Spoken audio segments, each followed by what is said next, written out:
Hi, it's Steve. Today we'd like to show you how to change the tub-to-pump gasket on your dishwasher. It's a really easy repair. Let me show you how we do it. Now to do this repair, we will need access to the bottom of the dishwasher. So we're going to need to pull it out of the cabinets. So first thing we need to do is disconnect the power. So locate the electrical panel, turn off the appropriate breaker or remove the appropriate fuse. Or if your dishwasher uses a corded plug, simply unplug it. Now next we'll need to turn off the inlet water supply and perhaps disconnect it if the fill hose is not long enough. And you'll also need to disconnect the drain. You can either disconnect the drain from below the dishwasher or at your outlet under the sink. Now once we've done that, we'll next need to release the two mounting tabs from the bottom of your cabinets. So remove those two screws and then we can pull the dishwasher out. Now before we lay the dishwasher on its back, we'll want to, first of all, remove all of the items that are in the dishwasher, both racks. We'll just set the rack aside. Next, we'll remove the lower spray arm. We simply need to loosen that retaining nut on the top. Just turn it counterclockwise. Remove that. Lift the spray arm off. Make sure that the upper bearing is in place.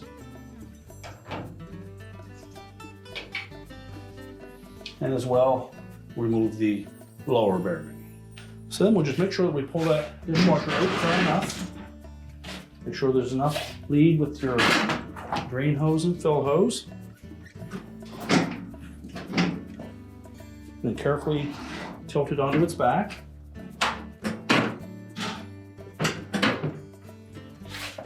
And we now have access to that part. Now with the dishwasher laying safely on its back, our next step will be to disconnect the drain hose, the check valve, and the wire harnesses from the pump. If your drain hose has a gear type clamp, we'll need to loosen that. Or if it's a spring type clamp, use your pliers, release that clamp and pull it back up onto the drain hose. You can then loosen it from the check valve. There may be some water in that hose, so have something to collect that. You'll then need to unthread that check valve from the pump. If you're unable to turn it by hand, use a pair of pliers and make sure we grasp it right down in this area. And just use enough force to loosen it. And then unthread it. Make sure the O-ring is intact, and then we'll just set that aside. Now next we'll need to remove the ground wire. So using either a flat blade screwdriver to pry that terminal off.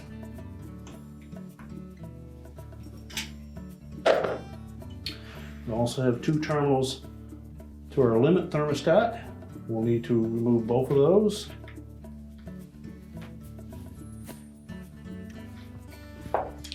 Be sure to grasp just the connector and not the wire.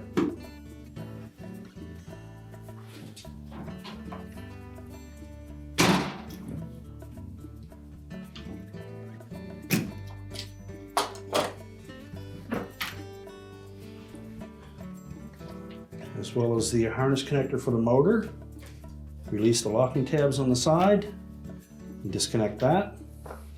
On some models you may find a air tube that feeds the pressure switch located across the front. You want to disconnect that hose from the pressure switch. Now once we've done all that, we next need to loosen these locking tabs. We're simply going to pivot those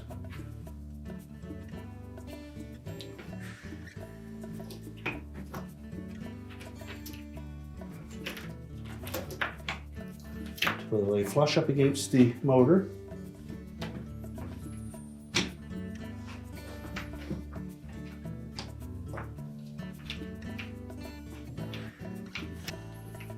And once you've released those, you can just give that motor a little bit of a bump See if we can break that bond between the gasket and the tub.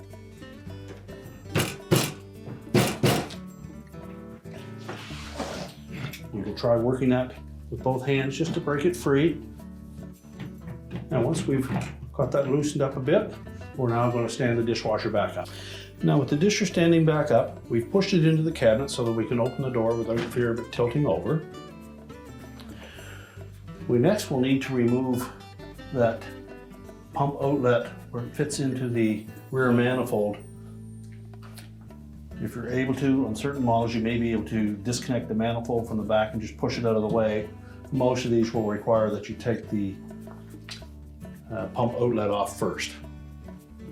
So simply remove the 8 number 15 Torx head screws.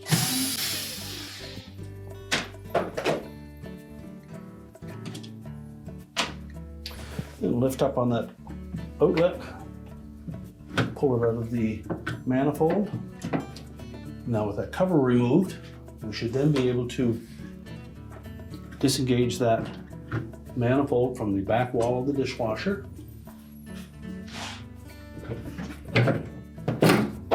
And then just push it away. Now we should be able to grasp that pump and pull it up through that opening.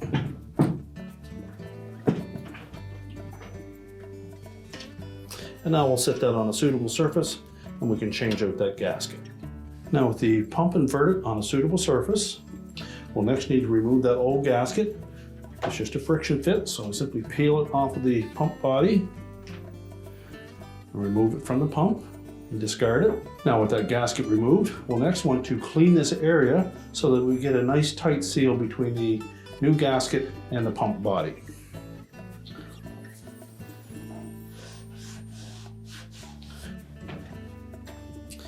Now with that area cleared up, we'll next take our new gasket and we'll slide that down onto the pump body. If you wish, you can lubricate that gasket just with a bit of water or a light cleaning spray, nothing too heavy on that.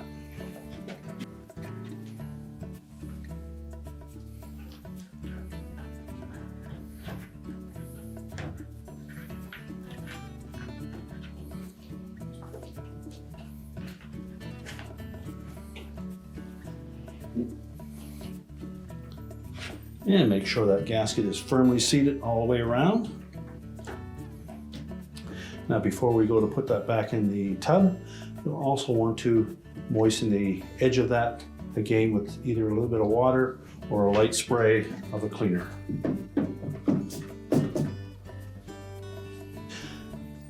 Now we're ready to put it in the dishwasher. Now when reinstalling the pump, we want to position that so that the label is facing forward and this portion of the accumulator is directly towards the back.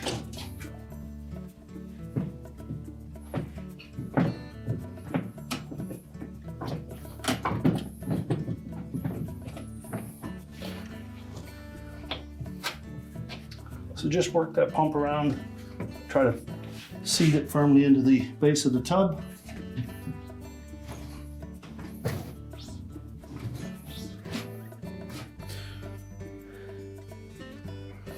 Then we're ready to put the manifold back into position. So if you've disconnected it from the back wall, we'll want to re-engage that.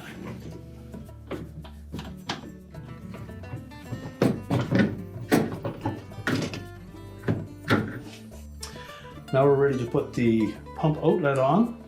First of all, I want to make sure that the gasket is still in place. If not, locate that and fit it down into this opening.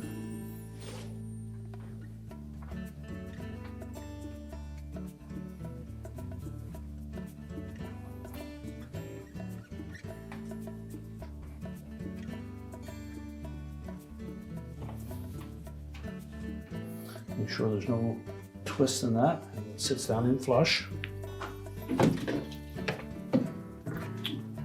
Fit the new pump outlet into it.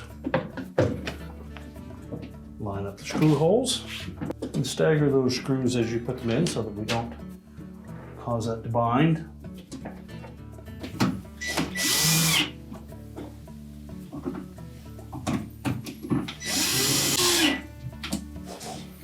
Now we're ready to put the lower spray arm back on. We'll begin by putting in the lower bearing.